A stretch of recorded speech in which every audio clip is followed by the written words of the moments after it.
Kwenye mchezo wa nusu fainali wa kombe la mataifa ya Afrika almaarufu AFCON kati ya Nigeria dhidi ya timu ya taifa ya Morocco, kuna matukio ambayo yalitokea na ni matukio ambayo tunaweza kusema ni kama vile yalikuwa yamepangwa, ambapo ukiangalia golikipa wa timu ya taifa ya Nigeria Stanley Nwabali, kuna muda aliangalia nyuma pale golini akaona taulo lake limechukuliwa na wale officials, yani wale ambao wanahusika na mambo ya usalama zaidi pale uwanjani, na baadaye golikipa akaenda tena kwenye benchi lake la ufundi akapewa tena taulo lingine. Akafika alipoliweka tena pale nyuma ya goli, wakarudi tena wale officials wale ambao wanahusika na usalama pale uwanjani, wakaenda kulichukua na kulificha. Sababu ambayo ilifanya wafiche taulo la Stanley Nwabali, waliamini kwamba timu nyingi za Afrika zinatumia imani za kishirikina, kwamba yale mataulo yanapokaa pale kuna muda yanakuwa ni kama vile yanasaidia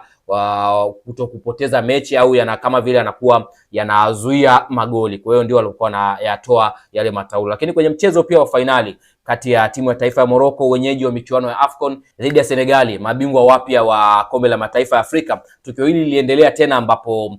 wale officials pamoja na ball boys walikuwa wameungana tena na kwenda kuchukua taulo la golikipa wa timu ya taifa ya Senegal Edouard Mendy. Lakini kwa ushujaa wa hali ya juu, golikipa namba 2 wa timu ya taifa ya Senegal alienda kusimama pale akihakikisha basi taulo la Edouard Mendy haliguswi, kwa sababu taulo la kwanza lilichukuliwa. Kwa baada ya kupewa taulo la pili, golikipa namba 2 akawa ameenda kusimama pale nyuma ya lango kuhakikisha taulo haliguswi, na kuna muda akalichukua ile taulo akawa amelishikilia. Na kwenye ule mchezo mvua ilikuwa inanyesha, kwa hiyo ilikuwa ni ngumu sana kwa golikipa kucheza akiwa na gloves ambazo muda wote zitakuwa ni mbichi. Kwa golikipa namba 2 alisimama nyuma ya goli akawa ameshika taulo muda wote, ambapo Edouard Mendy alikuwa akitaka kujipangusa gloves zake. Golikipa namba 2 alikuwa anampa ile taulo, Mendy ajifuta alafu anarudishiwa ile taulo. Baadaye ball boys baada kuona vile wakawa kama vile wanaanza kuvutana, ule golikipa kama wanaanza kumvuta, wanamnyang'anya ile taulo kwa nguvu, ambapo baadaye hata wale officials ambao wanahusika na mambo ya usalama uwanjani wote waliungana, walikuwa wanaenda kumnyang'anya golikipa namba 2 wa Senegal ile taulo. Kisha baadaye baadhi ya wachezaji ambao wako kwenye benchi la ufundi la Senegal wenyewe walisimama sasa na kwenda kuhakikisha hakuna ambacho kinaendelea, yani walienda kumsaidia golikipa wao namba 2 kutoka katika yale mauzauza ya wale jamaa wa Morocco. Lakini